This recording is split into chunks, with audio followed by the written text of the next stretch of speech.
All right, I think I'll start, and hopefully my VM will actually get to restart before I actually need to use it. Good thing about doing live demos, and this session will be mostly live demos, is that it should actually work. And when I connected before, my virtual machine just kind of crashed. So let's see how it goes. But this session is about zero trust and security best practices for Azure Virtual Desktop. We will be getting into both cases, so we are talking a bit about zero trust and a lot about security hardening as well. When I actually started preparing for this session, I thought I don't know much about zero trust anyway, so let's use this as a kind of a jump board to start doing zero trust in all environments, so to speak. And getting into the environment, I said, wait, I'm already doing all this stuff, I'm just not calling it zero trust. So that was a good thing when actually getting into it. A lot of these things are probably something you know. Now we're just kind of fitting it into a framework. But before we get started too much, thank you to the sponsors, of course, and thank you to the EUC team, both the volunteers and the organizers. Very happy to be back again. I think it's like 5 or 6 years I've been here and talked most of the years as well, actually. So thank you to both the sponsors and the organizing team. I do have a very short about me, because I hate talking about myself, but I'm Martin. I work as a cloud architect at Apento. I'm lucky enough to be an MVP in Azure and security, and as the title kind of shows as well, I do a lot of work with Azure Virtual Desktop also. Probably because I'm an old Citrix guy, and a lot of us are just using AVD as well. I do have 2 slides. You can see there's multiple slides here, but I'm only selecting to choose 2 or 3 of them. The rest should be just demos and talk instead. And do ask questions if you have anything during the session as well. I don't know if you saw Adnan's session before, but he talked about zero trust as well with AI. This is more focused on the Azure Virtual Desktop side of it. But just to take the short overview about what zero trust is, there's 3 pillars in it. The first one is always verify, meaning that you always verify any connection, any access to a service every time. And a lot of people think we never do that, but you actually do, because you have security in place, you have access control lists, you have conditional access. So you are probably doing much of this already. There might be something you need to expand on, but there's a lot of this you're already doing. The next pillar is least privilege. This is where we see people struggle the most, because as Adnan said before, we can have a convenient access and we can have the correct access and at the correct time. So it's easy to just give me global admin, give me owner of every subscription, and then we're good to go, I can manage everything. And that's correct, but that's also the wrong way of doing it. So we need to focus on least privilege on all the systems we have. Not just AVD, but in general. And the last one is assume breach. This is always the scary one, because assume breach means that we are actually already have some enemies inside our environment in some places. The way we can deal with this is logging its actions, is keeping track of what is, using Defender products, other security products, to make sure that you are actually on top of what's going on. So this is the zero trust model in very high framework. If you saw Adnan's again, there's a zero trust workshop from Microsoft. If you look into that, you'll see that this zero trust model will be a multi-month at least workshop going forward. Probably in most cases with large companies, it's a multi-year process going through it. So this is brief. Otherwise, we'll be talking all day about not many things, but very few on a high pace. So if we look at the AVD environment along with this zero trust model, we need to look at which components do we have and how do they fit into the model.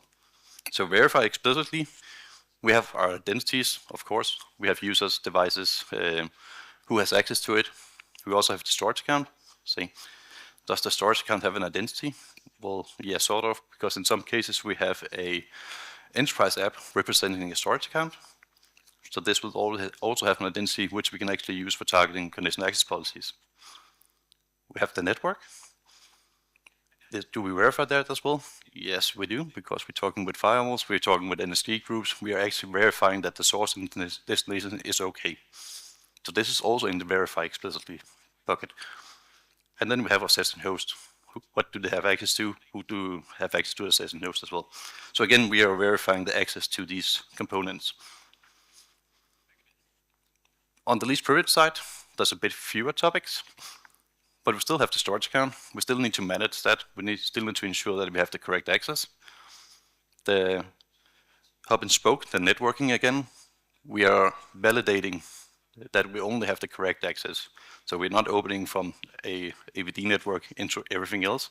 We're opening into the stuff we actually need. So that's again least privilege. And we have a session host, the same thing. We can access it and we can access the correct resource from it, but not just open free for all. And the last pillar for the AVD environment, we're talking a lot about setting up logging and diagnostics, monitoring, and Defender products, so the security part of it. This is mostly what we're going to talk about today. And hopefully my VM is now started again, so I can actually join the environment. But other than that, the rest of this will be mostly demos. If I go totally blank, I might refer to some of the slides. But other than that, hopefully the rest of it will be demos instead. Because I'm not that fond of PowerPoint anymore. It's kind of, yeah, too boring often.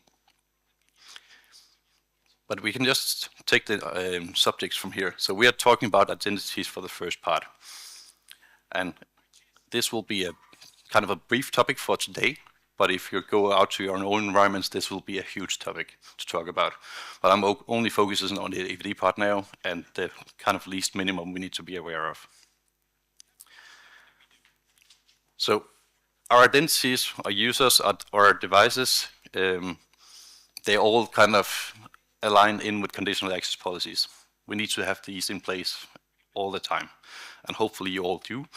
I've created a few demo policies just to ensure that we can see that there's a difference on how we connect into the environments and the demands we have in there. So if you take the first policy, it is a report-only one. This will not be so in the real life, but just to show you the difference as well, when you look into logging, I created this as a report-only one. I've added this to my group that has access to my first host pool. I have a second policy with a different host pool, with a different set of policies.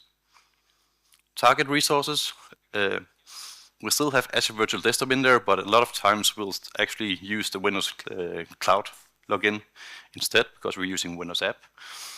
But there's still some using the old ones, so we need to have both in here. And since this is a simple one, I don't have any requirements. It's report only.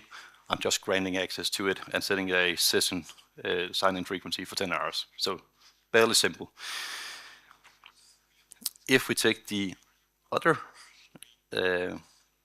approach, we still have a user group, same way. Now we have an extra resource in here. That's what I talked about before, that we actually have a storage account that has an identity, or it's an enterprise app. This is because the the storage account is a Cloud Kerberos joined, so not domain joined, but Cloud Kerberos.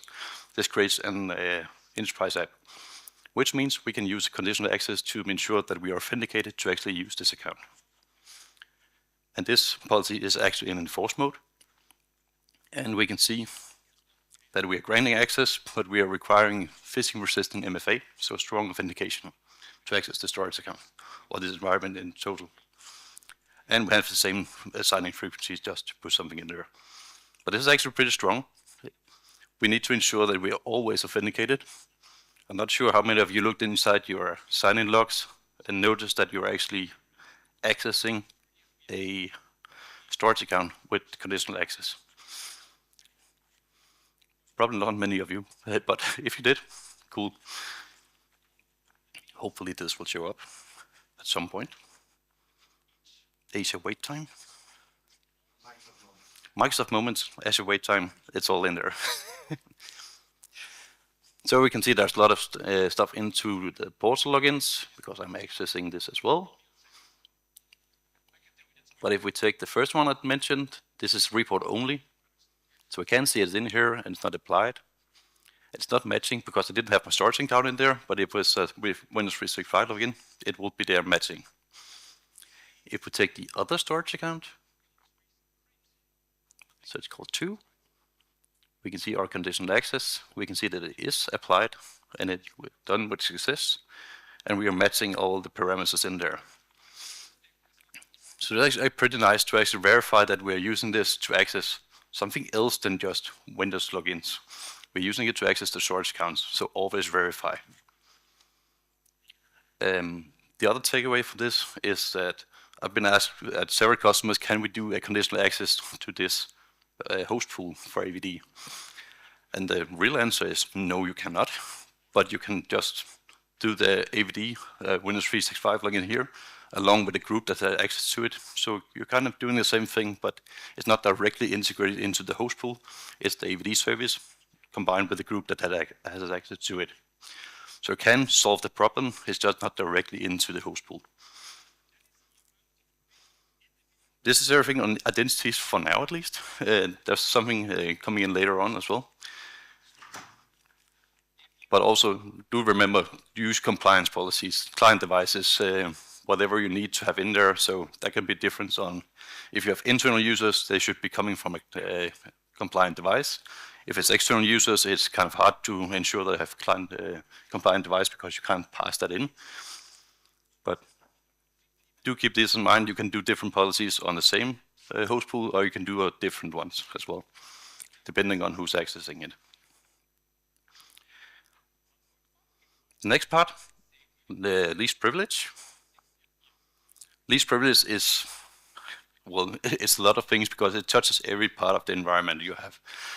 The easiest way to start off is if I take my subscription where I have my AVD environment in and check my access control. We will be able to see that I have different groups in here with access.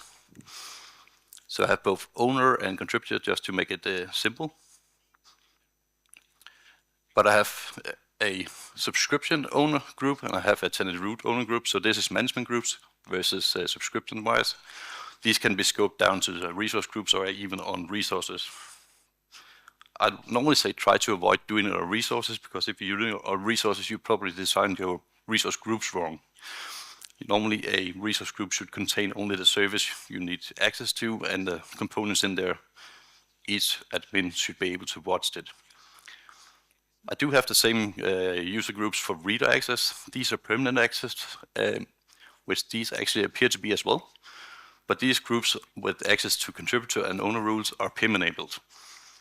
So by default, there's nothing in the groups, but each of the admins can elevate themselves when they need the access, and then they'll be put in the group, they'll get the access. And by doing it this way, I'll always have the full view about who has access to my environment, and not based on if it's activated or not. You can do PIM for resources as well. I just prefer to do it on the groups. And of course, I hope you use PIM for elevating the intra roles as well. But we're not going to talk too much about that today because that's a completely different part. Yeah, so this is on the resource level. Or sorry, the subscription level. If we look at the resource levels and take our intra one environment, and just minimize a bit.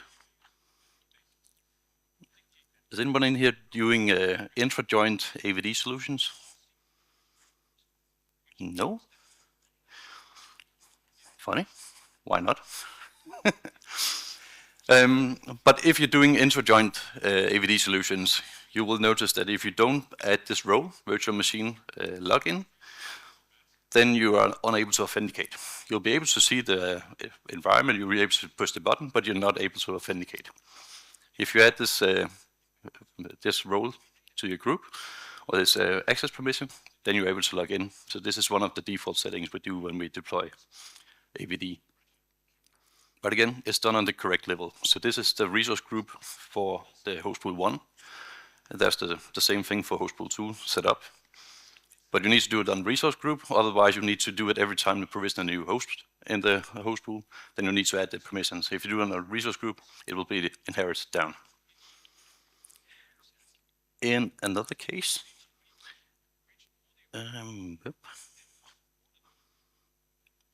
overview, and I'll just see if this is actually going to work. Hopefully it will. If we go down to our storage account, we again have a few permissions, or one permission we need to put in, and that's SMB contributor. So even though your users are able to log into your environment, if they don't have the SMB contributor role down here, then they're not able to write to it, no matter what NTFS permissions put in there. And that's the flip side of it. Even though you put in permissions here, you might have too many permissions on the storage account afterwards. So you still need to do this for the access to the storage account in total, and then you need to set NTFS permissions to ensure that users can't see each other's profiles. They shouldn't be able to download or view any of the other profiles in there. And that is done on the NTFS side. Oh, I was lucky. It actually worked.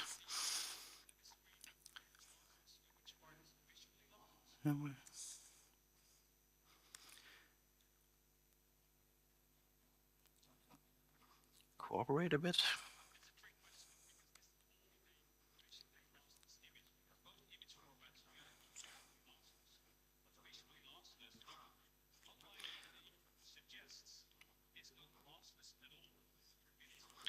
So this is the same profile share, just watched seen from a map drive. And if we go and look into the security settings for this one, we can see we have our AVD user group in here with permissions to this folder only, and the only thing they can do here is read, and they can create folders. That's the only permission they have. Other than that, we have the creator owner, which is the important one, because I'm logging in as my user, I can create the folder, and everything inside that folder I'll have full permissions for. But I can't see anything else on this here. So I can see the folder, but I can actually not access it. And if you ignore my demo environment, domain admins is the one who has access to reset profiles. In a real environment, this should of course be an AVD admin or FSLogix admin being able to reset profiles, not domain admins. So too many here on the permissions, but yeah, demos sometimes need to be demos. And just to showcase it's actually working, I'm logged in with my account. I can't access the demo environment or the demo user, but I am allowed to access my own profile. So this is again least privilege access to everything inside of it.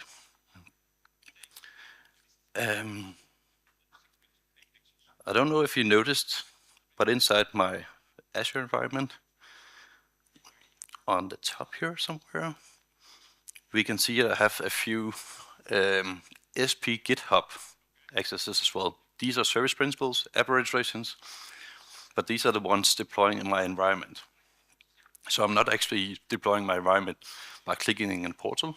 We're using code to deploy everything in here. This is also least privilege. So even though I could elevate myself to deploy it and do changes, every change should actually come from a pipeline where we have the 4 eyes principles, where you can actually verify that the things going into production is sound, safe, and correct. And this is how you should be handling your environments. There are, of course, edge cases, emergency changes, where you need to do changes on the fly. But then you do the changes, put changes in the code, and redeploy the code as well to ensure that it's still working. So again, least privilege, don't over provision the admins to do too many things.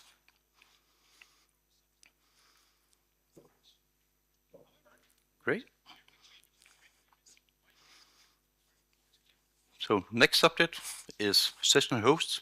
And even though I say session host, I will start with actually looking into the host pool instead, for one reason, and that's because some of the security settings on the session host is inherited from the host pool instead. You probably already know that you can use intra sign-in for SSO, so you have a seamless experience like you saw me before I signed in. But the important part here is the device redirections.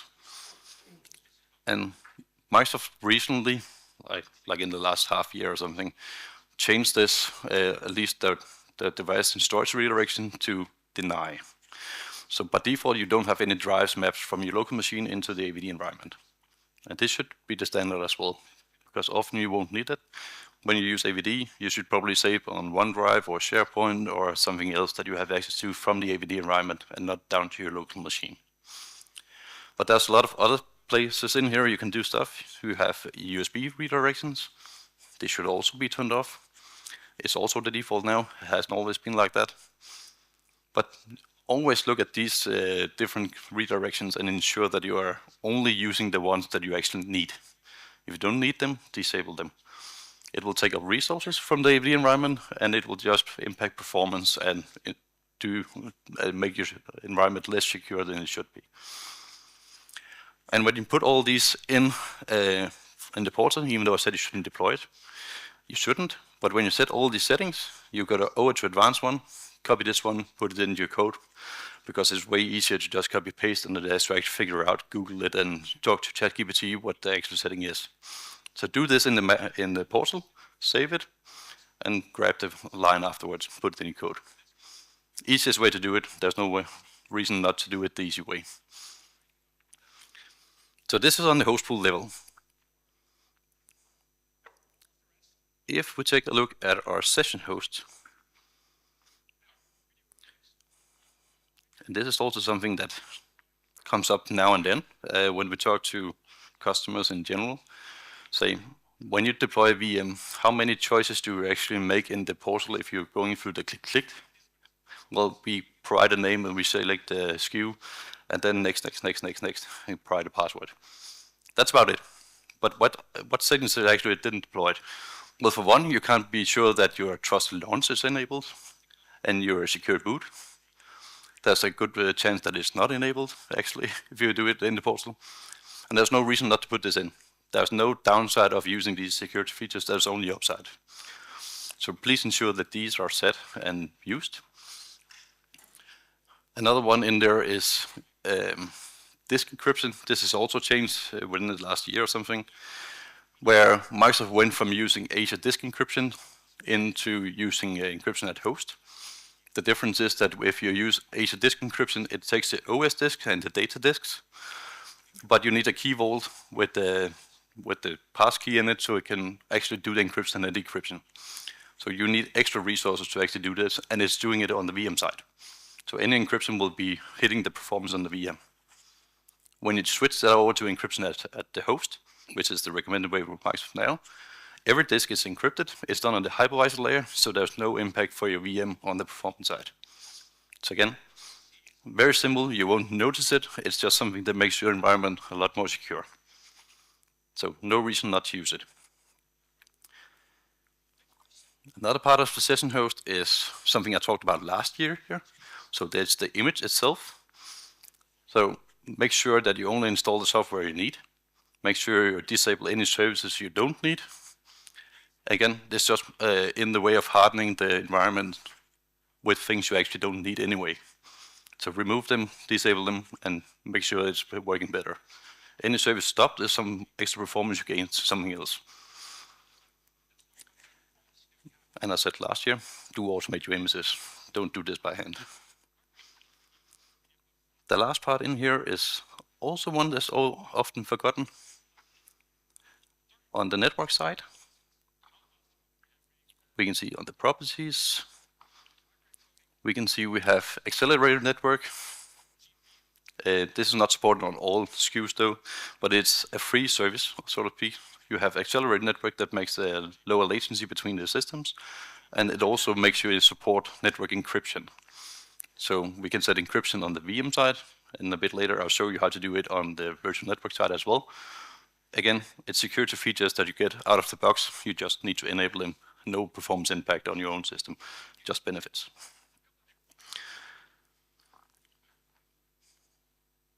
So the last part here, I just want to touch on briefly. If you want to do confidential computing, that's also an option with AVD. And it's one of the most simple ones you can actually add, because it's just selecting the correct VM SKU, and then you're kind of done.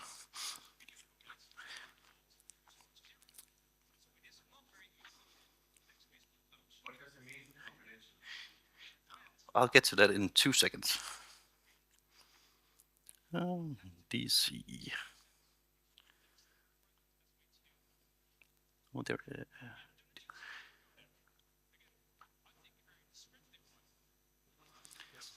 So by doing this, selecting a DC image, which is confidential computing image, we will see that it's a requirement that secure boot, trusted boot, and integration is all mandatory. So these have to be in there. What confidential computing is adding to this is that it's protecting the memory of the VM so that host can't see into this as well. So it's ensuring that everything that happens on the VM stays on the VM and it's not being accessed by anyone from the outside. So it's not something I've been seeing a lot of in AVD environments, but it is there for regulatory purposes or highly sensitive data purposes where you can do this. I would probably say if you're doing confidential computing, you're not doing multi-session as this is, but you're doing single session as well. Otherwise, other people on the same VM will be able to access the software anyway. So do a single session and do confidential computing where it makes sense. And yeah, it's a good option. It's an easy option as well. It's only, it costs a bit more, but you're paying for what you get, right? Awesome. So this was the session host part. I'll skip on to the storage part, which is very quick in this part of it. There's only a few settings I want to change, and one of them is something I had to do to make this demo as well. On the storage part, I'll get into private endpoints later, but you of course need to make sure that secure transfer is enabled. This is the default setting, thank God, it is. But you should also ensure that allow anonymous access is disabled, and this one should be disabled as well. But because I did the demo and I logged in with a non-intra-joint account, I had to use the storage account for it. Otherwise, this should be disabled as well. So we only have access to the storage account with intra-ID authentication. And the last part in here, ensure that you have the latest TLS version, and please do change the bottom one. Microsoft default is allow transfers from any storage account. Not just your storage account, but any storage account that Microsoft have. And in general, there's really no reason I see copying from one storage account to another that often. So set it to the least one, and that's from storage account in the same virtual network. So easy fix, it won't impact you, just makes you more secure. Oh, and I need to talk fast. That's a shame. Yeah, I just saw it. All right, we'll talk about networking. Let's just take the same storage account, and we can see our networking in here. This should be the default setting for every AVD environment. So there's no public access to this storage account. It should always be a private endpoint. And we of course have the private endpoint in here as well. So this should be the default for any AVD environment out there. But there's more places you can actually put in private endpoints for AVD solutions.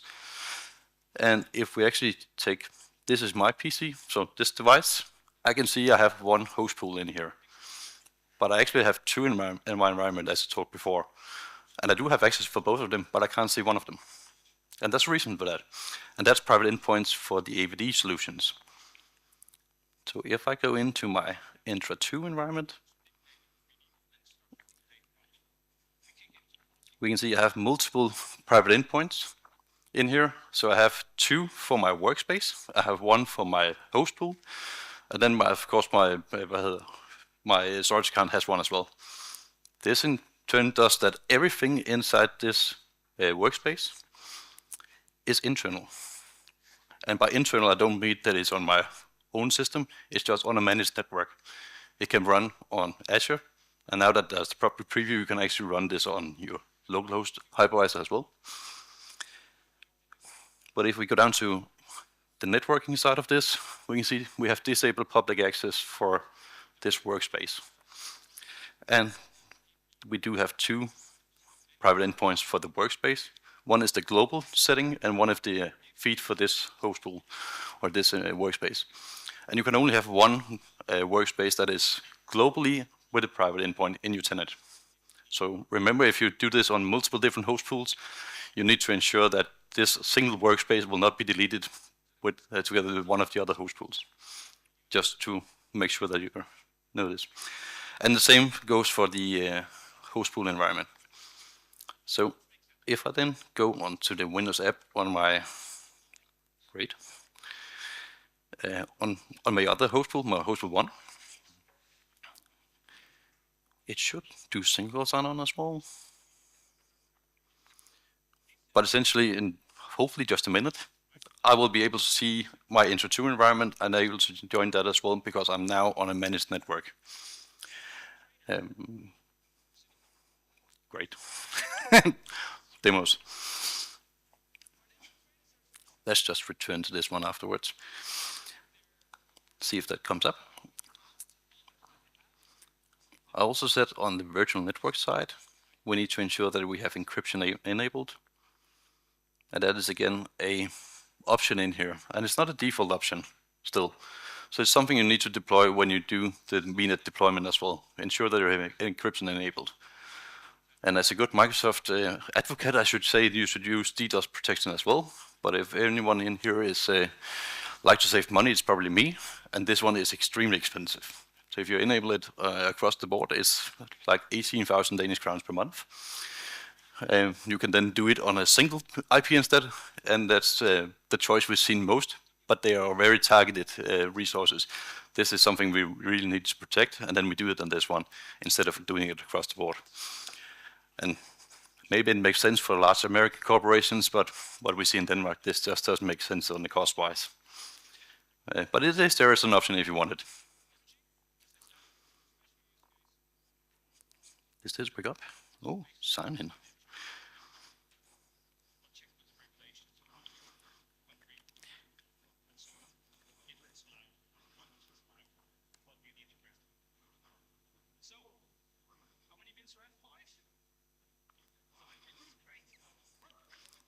So you can see strong authentication with my face and login. So it's Windows Hello that's signing me into this one.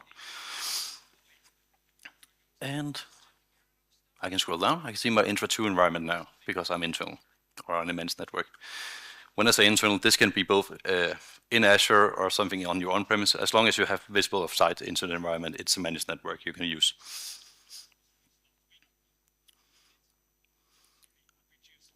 Great. So let's decide what's the most important one of the last items that we need to talk about. It's like you have it on cue, right? You're under pressure now. When we talk about assume breach and logging, one of the most important one is your activity log. And hopefully you're all aware of this, but the activity log is the log from Microsoft side that every change, every update done on the subscription or resources on the subscription will be logged into the activity log, who did what and when. And by default, this is only available inside the subscription itself, but I always recommend that you click on the export activity log, put it into your log analytics, and have the retention a bit longer. The default save for this is the retention is 90 days. It's also 90 days by default inside the log analytics workspace. I do recommend bumping that up to a year, just to make sure that you can go back a bit further to have the audit trail. Some companies need to have 5 years in there, but the more you keep, the more you pay. That's kind of the Microsoft philosophy, right? But it's in there, and make sure you make use of it.